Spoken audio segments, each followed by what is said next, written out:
Noong Hulyo 1997, isang kaso ang yumanik sa buong Pilipinas. Dalawang magkapatid mula sa Cebu. Biglang nawala sa gitna ng gabi at sa loob lamang ng ilang araw, ang simpleng pagkawala ay nauwi sa isang pinakakontrobersyal na kaso sa bansa. Ito ang kwento ng Chong Sisters Case. Ako si John. At sa kwentong ito, babalikan natin ang mga pangyayari mula sa gabing nawala sila hanggang sa investigasyon at sa mga tanong na hanggang ngayon wala pa ring malinaw ang sagot. Noong gabi ng Hulyo 16, 1997, huling nakita ang magkapatid sa isang mall sa Cebu. Karaniwang gabi lamang sana. Walang kakaiba, walang indikasyon na yun na ang huling pagkakataon na makikita sila ng buhay. Ayon sa mga ulat, lumabas sila ng mall bandang gabi at doon biglang nagbago ang lahat. May mga testigong nagsabing may sasakyang tumigil, may mga lalaking lumapit at matapos ang ilang sandali, wala na ang magkapatid. Sa una, pag-alala lang ang nararamdaman ng pamilya, pero habang tumatagal ang oras, nagiging kaba at kalaunan, nagiging takot. Nagsimula ang paghanap, mga kaibigan, pamilya, otoridad, lahat nagtatanong ng iisang bagay, saan sila napunta. Makalipas ang ilang araw, may natagpuan, isang bangkay, isa sa magkapatid. Ang isa, wala. Hanggang ngayon, wala pa rin kumpirmadong natagpuan. Dito nagsimula ang mas malalim na investigasyon. Hindi na ito simpleng missing persons case. Isa na itong krimen na kailangang sagutin. Agad daw pumilos ang mga otoridad. May mga pangalan na lumabas. May mga taong pinangalan ng sangkot. At may isang testigo na naging sentro ng kaso. Ayon sa kanyang salaysay, inilahad niya kung ano-umano ang nangyari noong gabing iyon, kung paano isinagawa ang krimen at kung sino ang mga kasama. Ang testimonyang ito ang naging pundasyon ng kaso at dito, unti-unting nabuo ang kwento na tinanggap ng korte. Ngunit habang tumatagal ang kaso, may mga nagsimulang magtanong, sapat na ba ang petensya? Tugma na ba ang salaysay? May mga bagay bang hindi may paliwanag? Dahil kahit may kwento na nabuo, hindi lahat ay kumbinsido. At dito magsisimula ang mas komplikadong bahagi ng kasong ito. Hindi na lang ito tungkol sa kung ano nangyari, kundi kung tama ba ang naging hatol.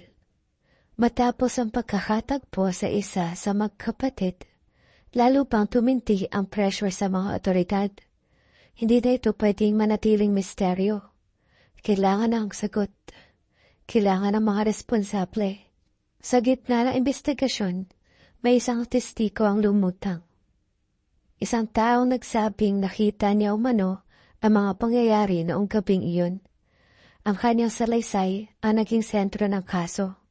Detalyado, direkta, at ayon sa kanya, may mga taong sangkot na dapat managot. Dahil dito, may mga sospek na tinukoy, may mga naaresto, at unti-unting umusad ang kaso patungo sa korte. Sa paglilitis, ang testimonya ng pangunahing witness ang naging pinakamahalagang ebidensya. Dito ay pinatay ang malaking bahagi ng akusasyon laban sa mga nasasakdal. Ngunit habang tumatagal ang paglilitis, may mga inconsistencies na napapansin. May mga detalye na kine-question.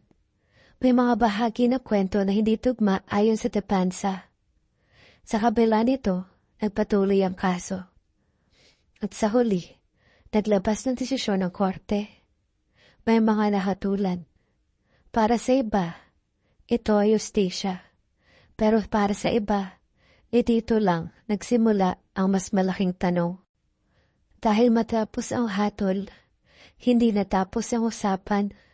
Sa halip, lalo itong lumalim. May mga nagsimulang magduda sa proseso. May mga nagsabing kulang ebidensya. At may mga nagsimulang magtanong, tama ba ang naging desisyon? At dito papasok ang pinakakontrobersyal na bahagi ng kasong ito. Dahil hindi lang ito kwento ng krimen. Ito rin ay kwento ng duda, ng debate, at ng mga tanong na hanggang ngayon ay pinag-usapan pa rin. Pagkatapos ng hatol, akala ng marami tapos na ang lahat. Ngunit sa totoo lang, ito nagsimulang muling buksan ang sugat. Sa mga sumunod na taon, lumabas ang iba't ibang salaysay mula sa publiko, media, at mga independenteng nagmamasid sa kaso. Ang pinaka-main controversy, ang kredibilidad ng pangunahing witness. May mga nagsasabing consistent ang kanyang kwento sa korte, pero may iba rin nagsasabi na may mga bahagi itong nagbago sa paglipas ng panahon. Isa pang malaking issue, kulang ba ang physical evidence? May mga tanong kung sapat ba talaga ang mga nakuhang ebidensya para tumugma sa hatol. Habang tumatagal, lumabas din ang argumento ng depensa. May mga sinasabing hindi napatunayan sa scientific evidence. May mga detalye na hindi raw tugma sa timeline. At may mga tanong kung may impluwensya ba ng public pressure. Pero sa kabilang panig, na pinaninindigan ng prosecution at pamilya ng biktima, may sapat na testimonya, may diretsyong salaysay, at may malinaw na konklusyon ang korte. At dito nahati ang publiko. May isang panig na nagsasabing final na ang hatol, hustisya ito. At may isa namang panig na nagsasabing may mga tanong na hindi nasagot. Habang tumatagal ang kaso ay naging higit pa sa legal matter. Naging simbolo ito ng debate sa justice system, usapan ng due process, at kung paano hinuhusgahan ang totohanan sa korte. Hanggang ngayon, kapag binabanggit ang kasong ito, hindi lang krimen ang naaalala ng tao, kundi pati ang mga tanong na paano kung may mali, paano kung kulang nakita, paano kung ang katotohanan ay hindi ganap na nakuha. At doon, nagiging mas mabigat ang kwento. Dahil minsan, sa mga kasong ganito, hindi lang kung sino ang may sala ang tanong, hindi, paano natin nalaman na totoo? Sapat ba ang nakita natin para humusga? At hanggang ngayon, ang kasong ito ay nanatiling bukas sa isip ng marami. Hindi dahil walang desisyon, kundi dahil may mga tanong na hindi madaling isara. At sa dulo, hindi lang ito kwento ng isang kaso. Kwento ito ng sistema, ng ebidensya, at ng hangganan ng ating pag-unawa sa katotohanan.